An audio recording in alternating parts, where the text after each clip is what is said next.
The legal problems for Aerosmith vocalist Steven Tyler continue to mount after a second woman has now come forward and filed a lawsuit against him. This comes after about a year ago, a woman came forward with some very shocking claims, and the case also stood out because Steven Tyler appeared to reference it in his own biography where he admitted to taking a teenage bride. And after so many years, the accuser said she decided to come forward after, for reasons that are unclear, he named her in the acknowledgments of his book. She said she didn't want to talk about this, but ultimately decided to file the lawsuit after that occurred. So now the second lawsuit has been brought forth for an incident that took place in the 70s in New York from a woman who says she was assaulted by Tyler. Here's more. A second woman has filed a lawsuit against Steven Tyler, claiming he assaulted her decades ago. The accuser claims she was a child model and had an opportunity to meet the band at a hotel in New York City.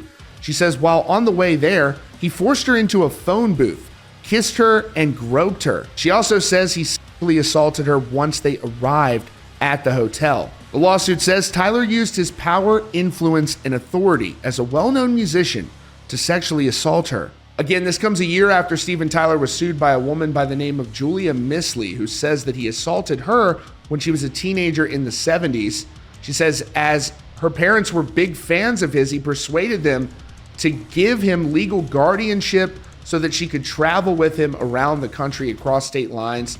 Says she became pregnant with this child in 1975, and he persuaded her to get an abortion. Now, according to NBC News, it says he also argues that he had consent and immunity because Misley's mother had signed over legal guardianship to him, and that any statements from his memoir are inadmissible because of free speech. Now, back to this new case, the accuser says that Steven Tyler forced her into a phone booth. The woman alleges she was also assaulted at a hotel with Steven Tyler later because she was relying on a friend for transportation, and they followed him to that hotel. Now, the woman says she immediately shared what happened with her sister at the time, and she says that she was also assaulted at a hotel. A friend she was with decided to go to that hotel. She was relying on them for transportation, and she says she's been suffering from permanent emotional and physical distress. She's been unable to enjoy normal daily life as a result. Steven Tyler has not responded directly to these allegations, but he previously denied any wrongdoing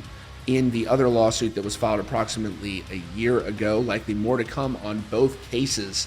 That's your latest update from Rockfeed. Be sure to subscribe for the latest news and updates.